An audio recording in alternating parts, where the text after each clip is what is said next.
Welcome to the Pixel Retentive Podcast, where we, a business owner and an artist, discuss the business of art and the art of business.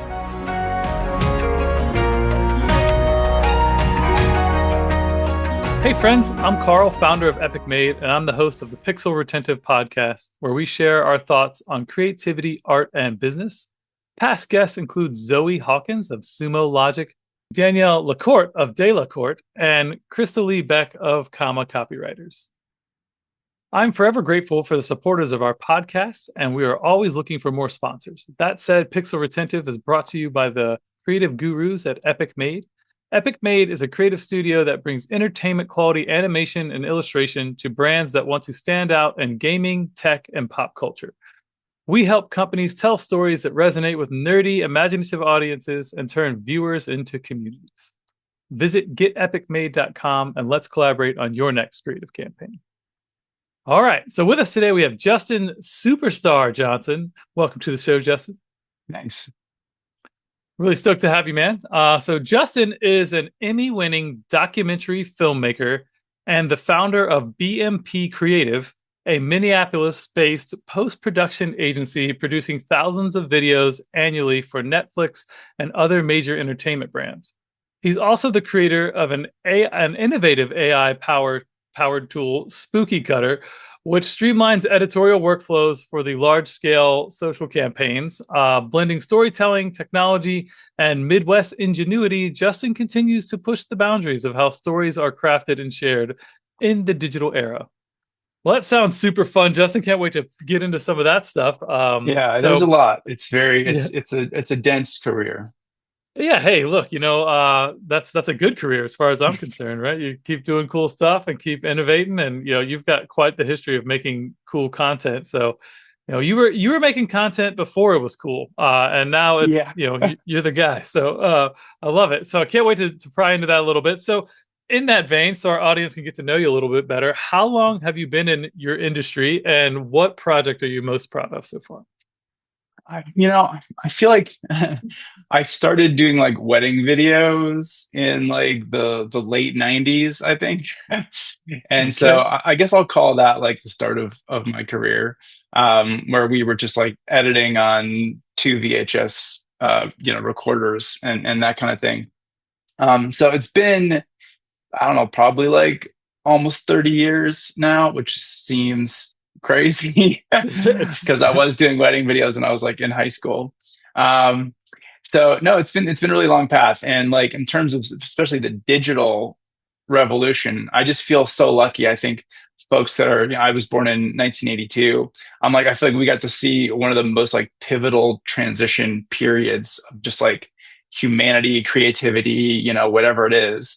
So just like getting into and learning all the digital tools to make stuff was what I think, I love something that's like both a creative puzzle and also a technical puzzle. To me, that's kind of like the sweet spot Venn diagram. So especially early on, video was as much a technical issue as it was the actual creative issue. So it's like, what kind of server do you have? Like, how much bandwidth do you have? Like, if you had a video that went viral, if you had the wrong provider, you could get a bill in the mail, not a check. That would be like, you owe us all this money for like extra bandwidth that's used. So all those kinds of technical things were really fun for me to figure out. Because at the end of the day, I feel like I'm really kind of like a process wonk and really just love seeing things like function as they should to really get the most out of the team or the creative in general.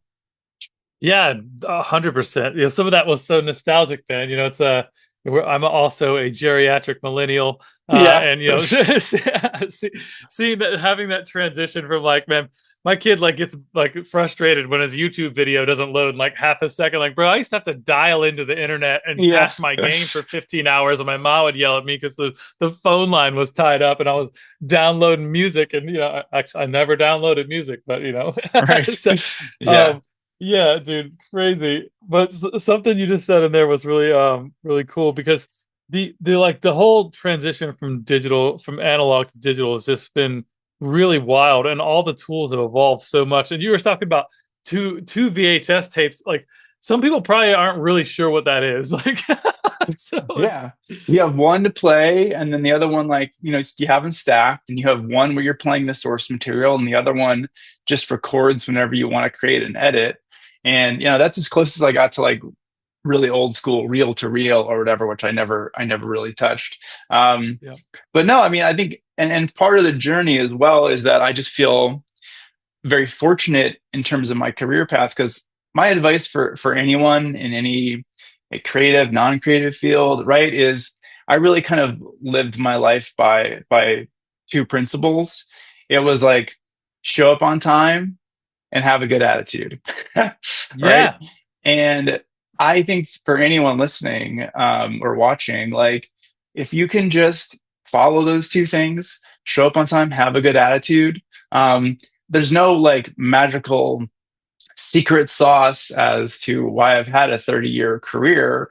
It really comes down to those two things. And so when I was given opportunities, I really tried to maximize them. But more than anything, just like bring good vibes to it, bring creative vibes. And that to me has always been key. So like I was just really like, as I was forming my community in the early kind of internet world, I was very lucky where I had just this kind of radar as to like what was popular and who I wanted to collaborate with. So I was like the first hire at College Humor, which is now Dropout. And I had been writing original articles for them when I was like, I think a senior in high school, like a freshman in college, super, super early. And I just really kept in touch with those guys. And for me, it was like, how can I be? Hey, I just want to be helpful. They're running this little scrappy kind of startup. Like, how can I just be helpful? And then that turned into me actually like moving to live with them in San Diego for a couple months, which was another great opportunity. That one I think I kind of bungled because I basically got fired because it was a really different kind of situation where I was like literally living with the guys, and felt like I didn't know exactly what I was supposed to do. So they fired me very nicely. And the real lesson for me from that too is like in that kind of situation where they were letting me go, I remember writing this like big angry email where I'm like, I can't believe you're, yeah, and I was probably just like 20, 21, something like that. Like, I can't believe you did this, blah, blah, blah. It's a huge email. And I kind of absorbed it. And then I just like deleted it. And I was like, okay, totally got it. Thanks. When can I pick up my stuff? And through that, being chill, not burning a bridge, I was able to be referred to by my friend Jake, who was one of the College Humor co-founders and also started Vimeo. He referred me to this guy, who I'll mention later because you're talking about, we talk about my favorite kind of mentor, this guy, Fred Seibert, who really was like the true genesis of my career, bringing me into a startup that was eventually absorbed by Google. And I worked with him for years, and we still keep very close. So if I would have burned that bridge, there's no way in hell I would have gotten a referral for someone else to do more work. And I literally was working with Jake a couple weeks ago as well, right? So maybe that's the third thing, right? Don't burn bridges. Just don't burn bridges. It's so yeah. easy to do it and can be so tempting, but like there is no value to that because you never know No where someone's value. going to end up. Well, and that reinforces first pause. Fred Seibert's amazing, absolute legend. We all love Fred. Fred introduced us, and Fred's been on the show twice, so you guys can go back Okay, and check great. those episodes. So Yeah. uh, the audience knows Fred for sure. Good. But yeah, you're absolutely right. I've creative careers, like, attitude is everything, right? And that's part of that. Don't burn any bridges. And then the thing that leans into that is also like respect, right? Like, if you show up on time with a good attitude to whatever's going on, you're already winning, because a lot of creatives have a lot of social anxiety. They're terrible at structure. They're terrible at organization. They're terrible. And these are stereotypes, right? Like, they're not necessarily true for everyone. And I think I should be wording that a little differently, but that happens more often than it should in the space, I should say. Having, I've employed dozens and dozens of artists over the years, Hmm. and an artist myself, right? And I see that a lot. But like, if you just do what you say you're going to do and show up on time and like, hey, I'm going to do the thing you said that I said I would do, and we're going to, on time and on budget, like you'd be surprised how far ahead of that puts you ahead of so many people. It's really crazy. And I've heard very lots of successful agency owners and creatives have that exact same mentality. Like you'd be surprised, like talent opens a lot of doors, but after that, like, can you just deliver and like work in a business environment that like makes sense? And part of that is showing up on time and having a good attitude and not bringing negativity into the space. So I love that. The really, like you said, there really is no special sauce. Yeah, do the work, be good at the craft, but then just show up, be a good human being that's like easy to work with and fun. Like Yeah. people want to talk to you. Like, You don't even need to be the best at the craft. You just have to do it with a good attitude. Because I think, there's talent. There's some, like, I don't know if it's like the Navy SEALs or something like that, but like they equate, like there's like a trustworthiness scale or something like that, and they're kind of plotting like how much do I trust them versus how like skilled are they, and like it's always, the choice is always like, I want to work with someone that I trust versus someone that's like the most skilled at something. And I think that's like also totally true. You can have the most talent in the world and be like a total fucking dick. And like yep. no one's gonna want to, maybe people will work with you once or twice, or you're such a super duper star that like they have to work with you. But like, at a certain point, you just won't get hired anymore because or you'll burn bridges or just because you're a dick, right? So I think that's part of Yep. it too. Yeah, that's totally part of it. You see, I learned that lesson for the first time probably 7 or 8 years ago. Hired this guy like right out of school, and he was the most talented artist we'd ever hired. We were pumped to work with this guy. Like so much great creativity. Interviewed amazing. Like, oh my god, this guy's gonna fit. The culture is gonna be great. Like, he fits. He's gonna fit our culture. It's gonna work great. First project we worked with him, like first draft comes in, it's good, but like, hey, like he, missed a couple pieces here, or maybe we didn't communicate well. Like we're working through our process. Literally, like giving him any feedback was like we walked up to him and smacked this kid in the face in front of him. Like he was just like so bristly and so like, oh no, no, you this, that. I was like, oh my God. So we finished that project with him and never hired him again because he was a nightmare to work with.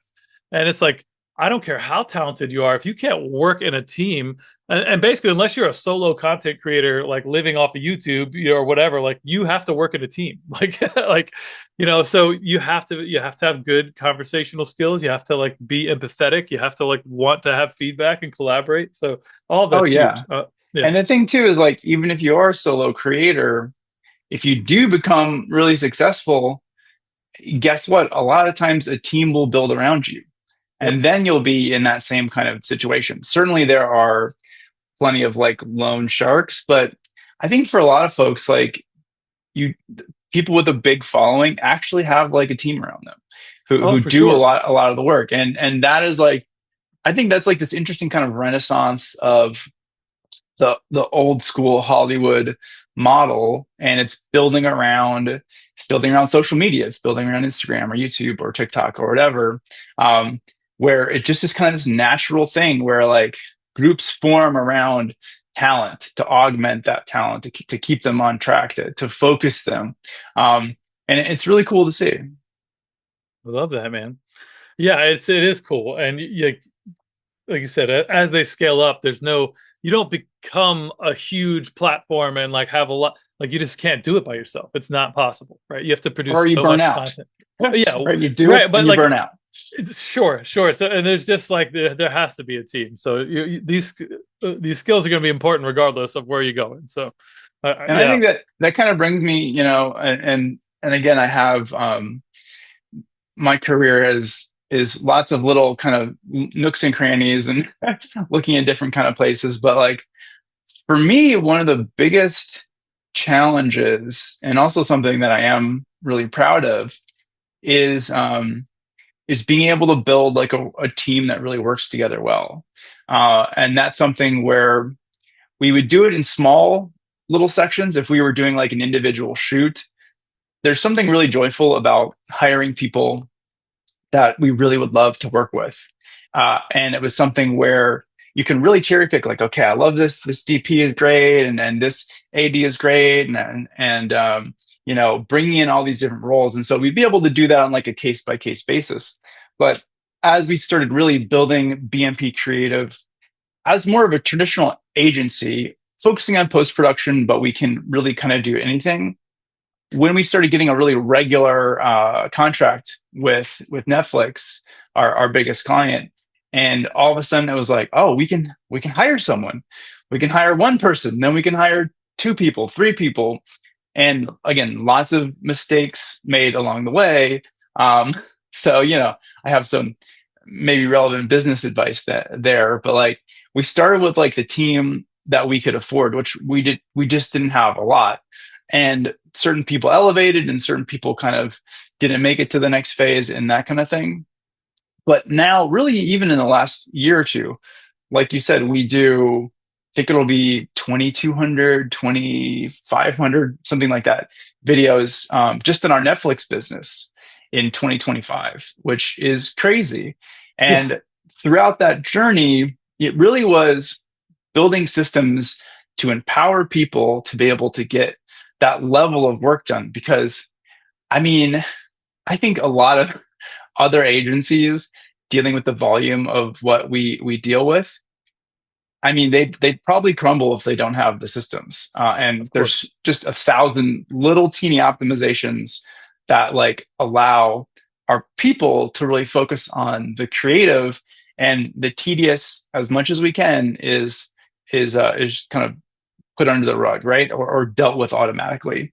And so when I was out for a while last year when my wife and I were having our first kid, and to kind of come Congrats, by the way. back and thank you, yeah, to kind of come back and to see things had been running well was something I was really proud of.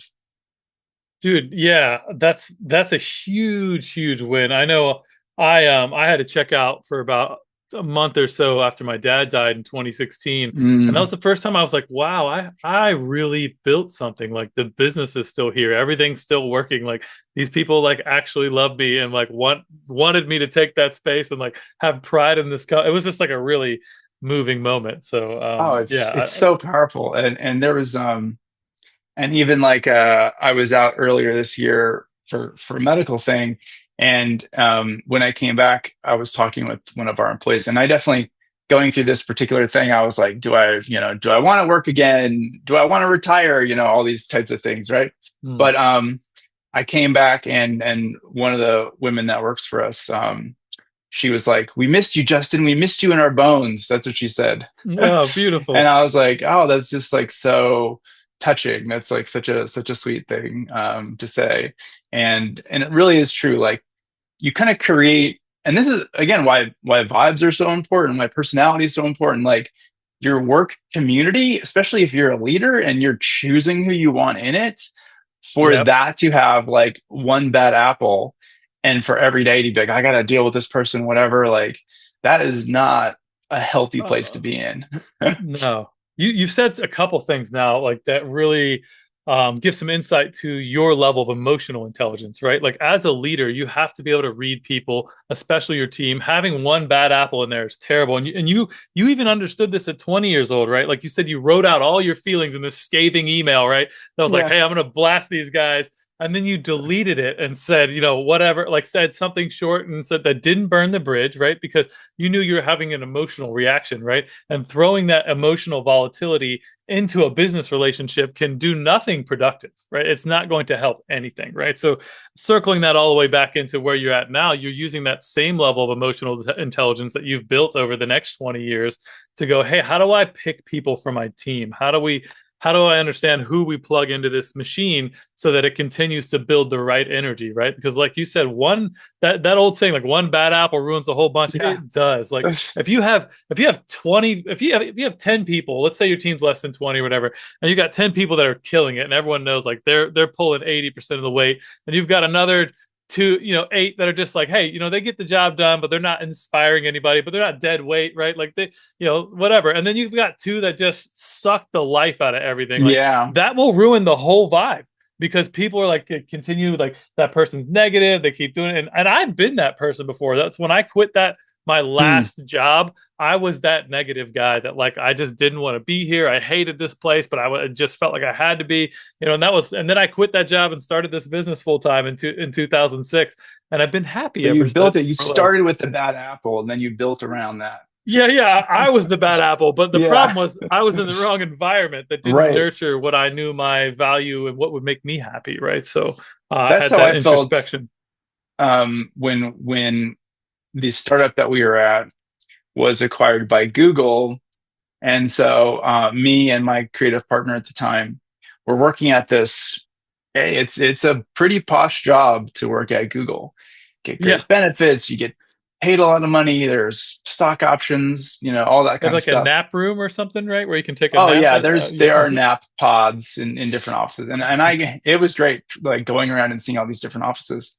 But I remember my job was basically to be like a creative consultant for other up and coming YouTubers. And it was really frustrating for me at the time because I think, had just turned 30. Um, and my desire really was to be them. I wanted to be the people I was talking to, right? And I Mm, felt like I had a lot more juice to be a creative than to be a coach, essentially. right.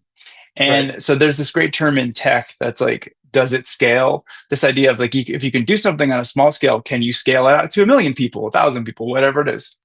And I remember having this kind of feeling of like, does this job scale? Does it scale? Is how I'm like reacting to it. And is this particular task of mentoring other people, is this really what I want to do? And I remember and Eric Beck, who was my creative partner at the time, I remember meeting up at a little conference room with him, and I was like, "Hey, does this suck? Does this job kind of suck?" And he was like, "Yeah, this kind of sucks." And I'm like, "We should like make stuff." And he's like, "Yeah." And I really kind of think of that as we were in like someone's dream job, but it wasn't our dream job. Yes. And recognizing that really early on was super critical because does it scale for someone who was like, they weren't really passionate about actually making stuff? Sure, it could have scaled for them. They could have been there for a long time. And then I'm sure eventually in the last couple of years, we all would have been laid off, and then, who knows what. Yeah. So, um, so that was something that another lesson that I feel really kind of made sense to me was we quit Google after probably like 9 months. Ate a lot of free food and got to travel the world. My favorite project for Google was I got to go out to Europe and got to do all these mini documentaries about YouTubers. And we put them up on the official YouTube channel. And I do think there's this great term called jobcraft. I don't know if you've ever heard of what jobcraft No. is. No, let's hear it. So it's like the art of being able to turn your whatever your current job is to like what you really want it to be. So working within the system to pivot your job to really make it something that you care about. I love that. And that's a term I learned years later, but I feel like if I could do it again, if I was able to follow more of like a this kind of creative hybrid where I could just travel and make like documentaries about different up and coming YouTubers. Like Google, my salary, like in the context of how much money Google makes, like they don't really care. It Of costs more course. money to fire someone, right?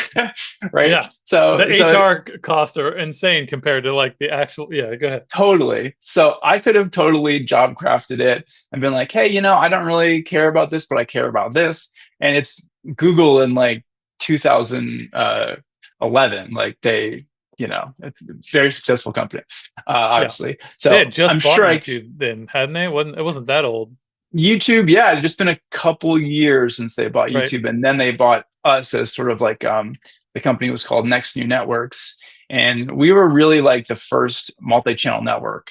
And the things that we were doing were really interesting, and Google wanted to have that internally as well, so kind of an Right. acqui-hire.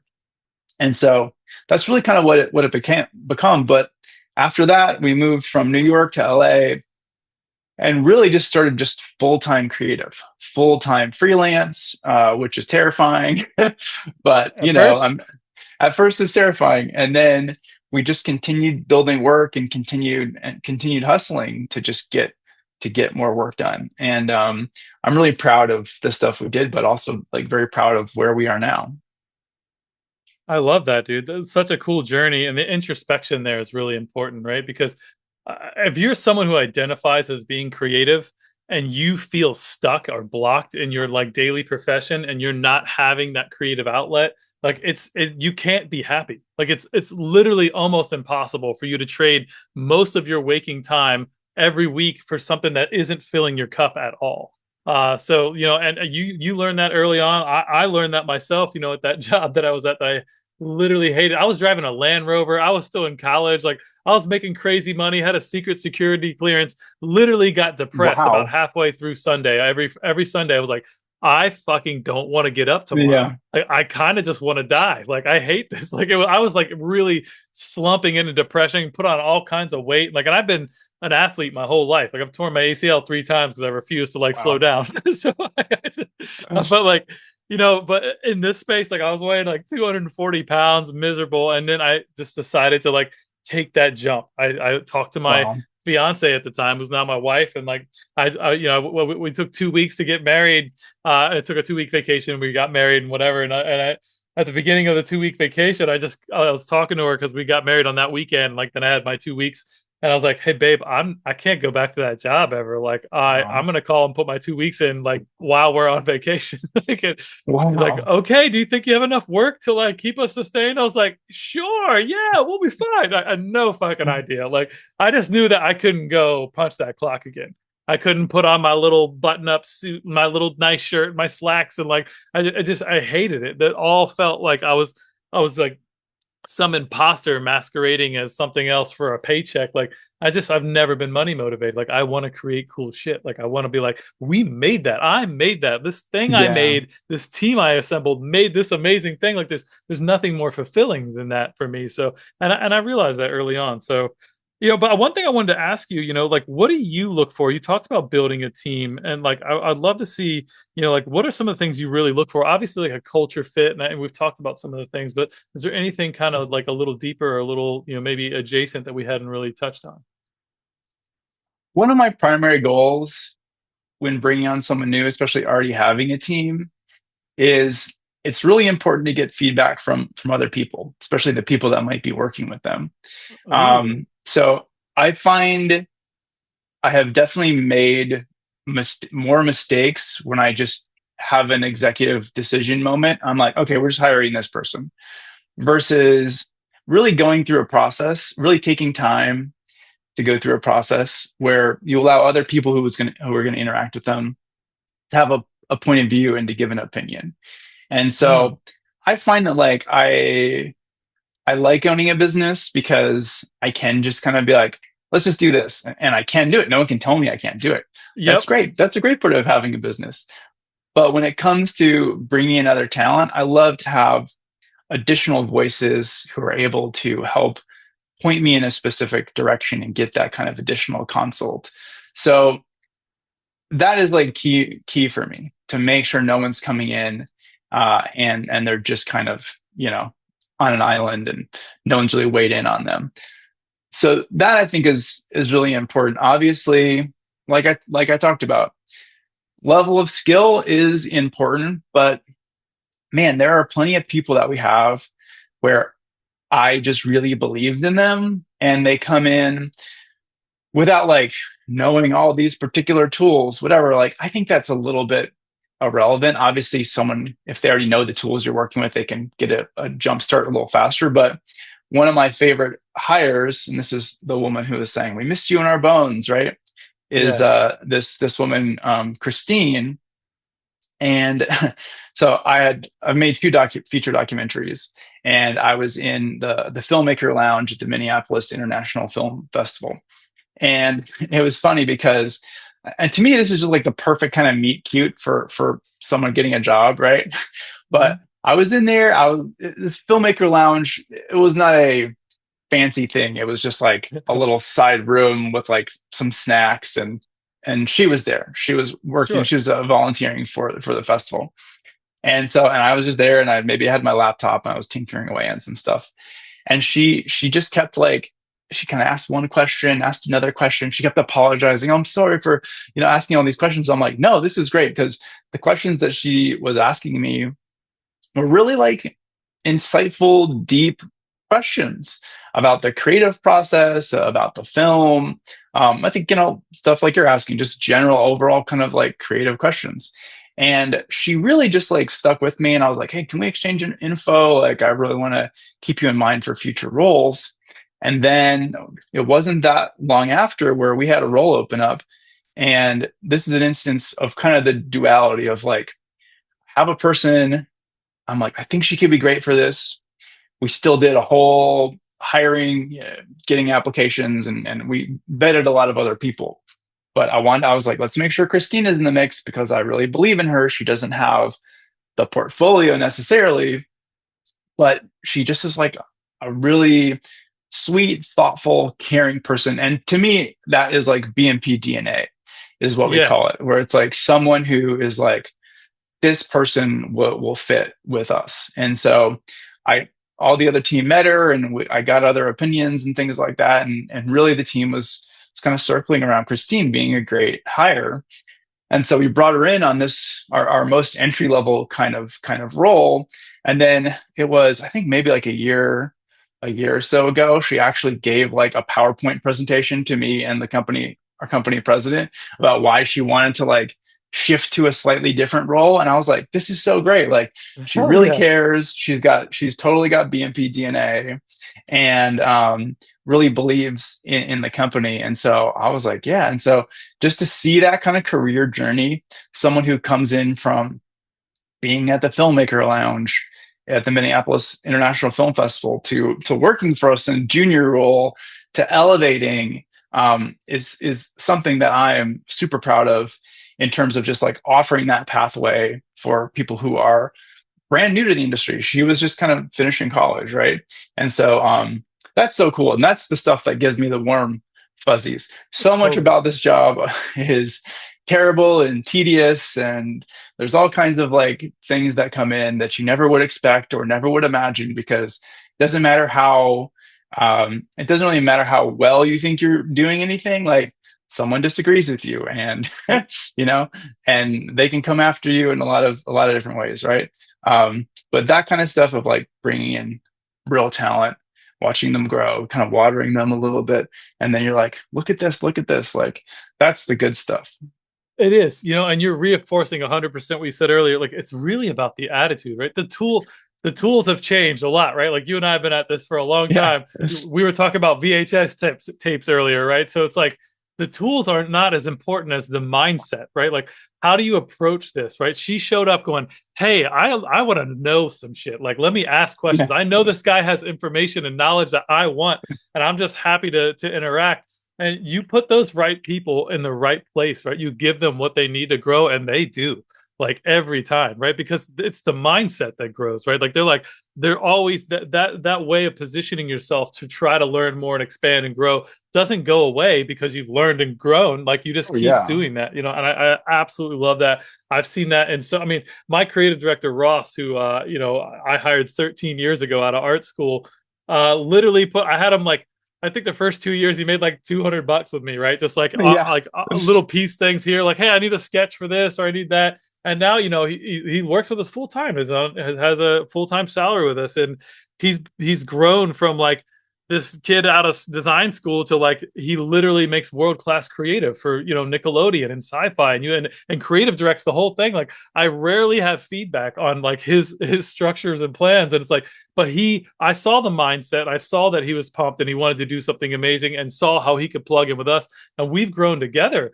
And it's been magical. Like it's been really wild. Like we were not qualified when we started to do any of the stuff we're doing now. Like not even close. We had to figure it out. And the biggest way you do that, and I know we touched on this just a little bit earlier, is like we failed a lot in every way you could possibly imagine failing.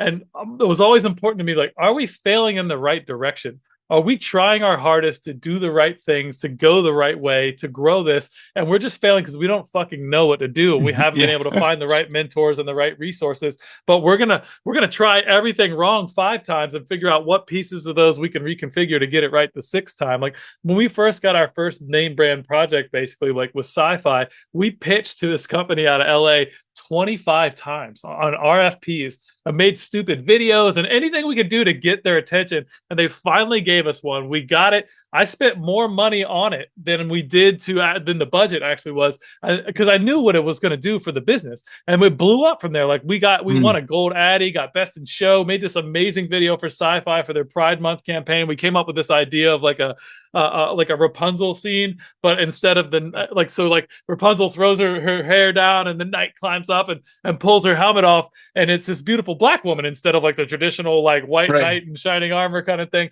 And then they make out in like crazy like stars and like sci-fi pride rainbow. It was awesome, right? So, and we had this chorus in the background that Ross picked out. It was like "We Will Rise Above," which is like Mm. it just works so perfectly for like the visual motif of the knight climbing, then rising above this idea that like people in the LGBT community aren't like equals or don't have the same rights. It was awesome, right? So we won some awards with that, and then we were able to leverage that and do all the other things. So Yeah, that was a complete I think ADD that's it. tangent, but yeah, let's talk Well, about learning from mistakes. Yeah, so yeah, I mean, and that's it too. Like our first project after quitting Google was a music video for this artist called K-Flay. And I think it was the thing too where like maybe it was a $10,000 budget or like a $13,000 budget.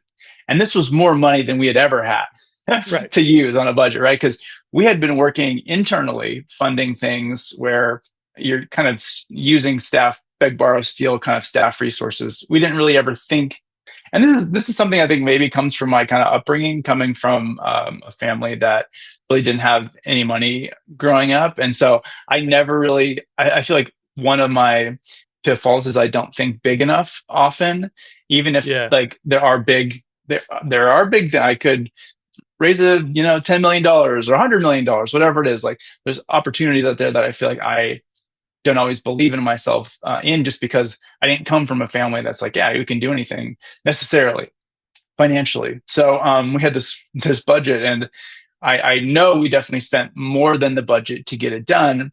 But the video it had, we shot like, again, it's like $12,000 all in budget, and we shot like 3 full days. We had puppets. We had this custom bullet time rig that we built with like a series of GoPros, and we definitely like lost a couple $100 on the Yep. project. And I don't know exactly. We didn't have a long career doing music videos or whatever. I don't think that's really a great career path just financially. But it still was like a great learning experience. What's the team we're bringing together? What problems are we solving? And lots of those things are things that we use later on down the line on other projects. But the video did great, and it got 1 million+ views and all that kind of thing. And it's always something we can point to. It's like, yeah, we've done this, we've learned, and we've moved on from that. Absolutely. Yeah. And you realize, like you said, that, maybe that wasn't the right industry or the right way to leverage your team and your skills or the way you're set up. And it wasn't going to be as profitable or whatever, but like you still take value out of that in other ways, right?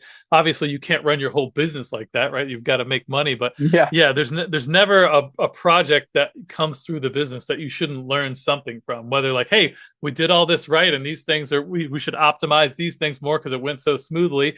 And like those are the things we should lean into in the future. Or maybe the industry was wrong, maybe the client had some red flags, maybe you only needed 4 shooters and not and yeah. not five, and like whatever that is, right? Like so We should have just yeah. filmed for one day, but we did so many days. We had so many things, but everything was a learning experience. Yeah. And one thing I'd love to mention as well is just when I talk about BMP DNA, we did this sort of like a branding exercise 2 years ago with a company called Zingerman's, which is actually like this kind of food company in Michigan. And what we did was an important part of it was like kind of determining the company's core values. And I don't know if you've done this before, this exercise before, but for people in business to really kind of identify like what do you stand for as a business has been really important. So for us, like our core values are we're innovative. I think that's one thing that we haven't touched on a ton, but like as I talk about these different tools and different automations and things to really streamline our workflow, or our editing tool, Spooky Cutter, which allows people that non-editors to be able to shape and collaborate on story. These are all like innovations, and I feel like whether it's just like being flexible enough to learn a new tool is a big part of BMP DNA, or other folks like my brother who works for us and is just a genius to be able to build tools that help people work faster and smarter. Um, Dedicated is another one of our core values, where we really care. Like people, they put in the extra time, like they put in the extra work. We make sure that what we create is something that we're proud of, and that is like so core, and dedication's a big part of that. And then obviously we're creative, we're BMP creative, we have to be creative. Like Yep. that's the driver of everything, whether it's coming up with an idea or on a shoot or a certain editing style, whatever it is. We want it to give us that creative joy that the client can see as well. And then, of course, like I think the biggest thing, like our logo is sort of like a heart in the middle of this B shape. And so, big heart is like something that's also super core to us. And like I talked about, that's like the energy we bring to things. Our projects feel personal because to us they are personal. We care about Yeah. like how much time do we spend working versus anything else. If you have a toxic work environment, it can just poison your whole life, literally. And Yes. so bringing that big heart and finding other people with big heart is absolutely key, so we have a harmonious working environment. And we definitely have had mistakes along the way, but like you said, we've learned from that. We've learned from the mistakes, and it gives us a more, a broader, smarter, better team. I would say like something that was really a big moment for me was, we've done two of these so far, and I'd love to have another one soon. But we do something called a cog con, because our logo is kind of like a cog. So it's like a get together of our fully remote team. And we did one by the Grand Canyon, and then we did another one in Catalina Island off the coast of California. And seeing people who all have this BMP DNA get together and actually meet in person. We rented out this entire hotel on Catalina Island. And I remember just like walking up and down the stairs and being like, I can't believe that behind every door is like someone who works for BNP. I'm like, that is like, it was such a magical experience, because you really see when people get together in person how harmonious it is. Mhm. And it's something where, we don't have money for overhead on this kind of thing, but people are like, I wish this was every day. I wish I could do this every day. Yeah. And that's something that's been really great. I love that, man. And yeah, you get to see it in person when they're there, because that energy, just you can just look around the room and see, are Oh, people it's really amazing. interacting and enjoying each other. And also like seeing people face to face, it's always fun because you're like, hey, you're way You're taller taller. or way Yeah. shorter or way like that. That's always that, like, Yeah, post COVID, exactly. when almost everything's remote now, which was wild. So I did have kind of some other things. Is this kind of a pivot? But like, you guys make 2,500 videos a year for one client. I'd love to talk about that a little bit, and I'm sure like your tool, your AI tool you've developed, is helping with that, or is that separate entirely? So I'd love to hear more about that. No, I mean, it's helping. We started with one video. So we started with one of our one of the clients we'd worked for previously at Condé Nast. She had gone to Netflix to run their YouTube channel, and she asked me if I could edit a video. And so I did this weird Stranger Things video that got like 1 million views in a day. And they're like, let's do some more videos. I was like, all right. So we basically went from one, I can handle one video, to like 10. And then we were doing 12 a month. So we had a monthly contract on these like 3 month kind of stints. And then we were doing 24 a month, and then 36 a month. And then all of a sudden in 2022, Netflix went from 30 different agencies who were doing all this different editing work. And they called it down to two, Oh, to Jesus. what is us, and then another agency called Hustle. And that was a moment where they had like laid off their entire internal creative staff, essentially, and came to me kind of in a panic to be like, hey, can your team do, XYZ and run this and run that? And I'm always going to say yes. I'm going to have a good attitude. I'm going to show up on time. I'm going to do a good job. So we basically took over all this social asset needs. And so then we got a chance to bid on the whole enchilada, essentially. We were very fortunate that we were able to outcompete the other agencies who are great Wow. agencies, right? But we're just like very nimble, have low overhead, and our people were learning, and we were given the chance to learn. Um, and it just really is fantastic. So we really kind of grew in the soil of Netflix. So now we went from 1,200 videos in 2022 to like 1900 in 2024 and 2100. And so it keeps expanding. And this year, I mean, dude, we're working on Stranger Things. Oh my God. There are Super jealous. almost 400 videos for just Stranger Things this year, which I've is watched every bonkers. episode as soon as they came out. I love Stranger Things. Our whole team's So, like D&D nerds, and like, I mean, so oh, it's like a great. no-brainer. So yeah, yeah, It's we're perfect. we're deep in that. Like we're deep in that uh lifestyle, if you will. So And so that is like just the ultimate level of trust where I mean, we want to honor that and obviously, be careful with that. But like for them to be able to trust us on something like Stranger Things. And so for this scale, really then it's been a survival necessity to build tools, because if we didn't do this and we were operating in a very like just kind of power forward, that's kind of it agency mode, that can have a lot of messiness and a lot of like wasted time. um, we've been using like there's a new season of Bridgerton that's coming out, right? yep. So we have this tool Spooky Cutter, which allows our editorial team, writers, things like that, before when they would do like a paper edit. So you get all your footage, you put it in a Word doc, and then the writer who doesn't know a nonlinear editor is able to just put together, okay, these time codes, this kind of thing, right? And that always felt like a really wasted step. Especially, I know there's things like script sync, but for us in the Premiere environment, there really wasn't anything like that. So now what Spooky Cutter allows people to do is like, just like editing a Google Doc, rearranging a Google Doc, they're able to build what's the story here in a system that we control, that can automatically output all the decisions in terms of the creative flow to Premiere. And so the non-editor is able to work on this really straightforward sort of surface to dial in the story. And then the assistant editor doesn't have to translate the paper edit and this and that and figure out. It just is one button click, and then all those decisions are ready. And then the editor can go and polish it and make it beautiful.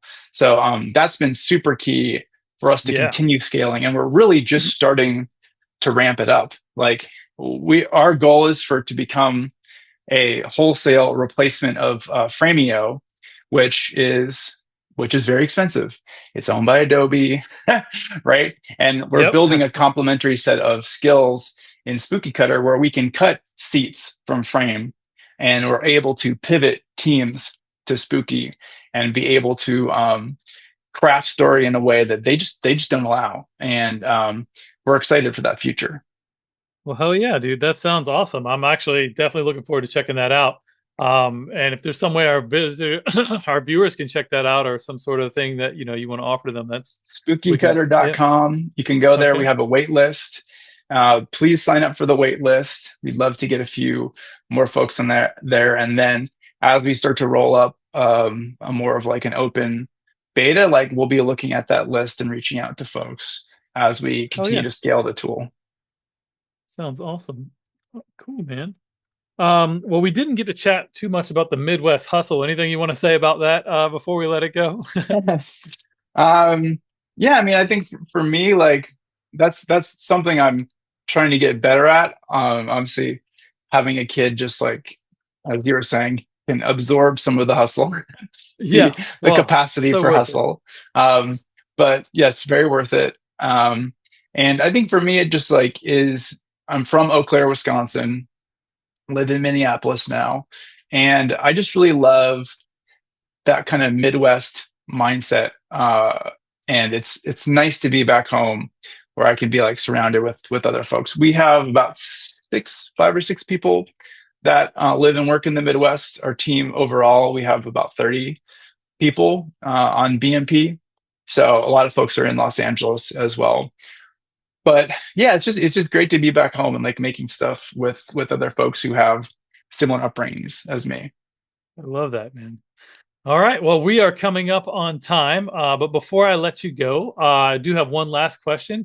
Is there anyone or anything in your career that you'd like to shout out to the audience? Valuable resource, a mentor, favorite client, anything of that nature?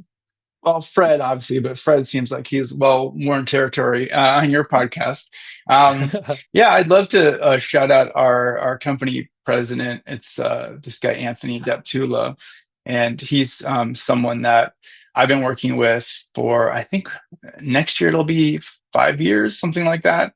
He's someone who's had like a long career, and I've just been really privileged to be a business partner with him. Really, he's just instrumental in like how we operate our business. But he's someone who is just like me, really passionate about people, and so he's someone else where I think for me and Anthony, like our superpower is just like collecting interesting people. And even if you don't know exactly what the project is, when you do find out the project's the light bulb moment, you're like, oh shit, this person's perfect for that. But until Yep. then, it's just like collecting and gathering these really interesting people. So I just love working with him because that is a very similar mindset. And yeah, we just kind of continue on and hope everything keeps going well. Oh yeah, I'm sure that it will. There's no reason that it won't at this point. You've been doing it for a long time, so that's awesome, man. And if you know, Uh, no matter what changes, it's like easy to define something as bad, but I know that we'll always pivot because we're smart humans, and that's just how it is. Yeah, and like I tell people, like the plan B is fix plan A, right? Like there's no Right. like I'm just gonna keep like what am I gonna not be an entrepreneur one day? Am I gonna not be this person? Like you could try to quit your business, right, and shut it down, and next week people are still gonna call you for the things that they know you're good at, right? So like it's you can't stop, right? So yeah, anyway, that's been my mindset on it in the hard times at least. But and yeah, so and a huge shout out again to Fred Seibert who connected me with Justin. Fred is amazing, as we mentioned earlier, and you could check him out on some previous episodes. But yeah, we've been talking with Justin, who is the founder of BMP Creative. You can check out their website at bmpcreative.com. But if listeners want to follow up with you directly, where should they go? Yeah, they can just email me at justin@bmpcreative.com. And happy to chat with anyone and that kind of thing. If you go to bmpcreative.com/Justin, you can learn all about my career and also schedule time with me if you want to chat. Awesome, awesome. All right, Justin. Well, thank you so much for being on the show, and we will see you all next time, friends. Take it easy. We really hope you enjoyed the show. Please like and subscribe to join us on our next journey through the world of art and business on the Pixel Retentive Podcast.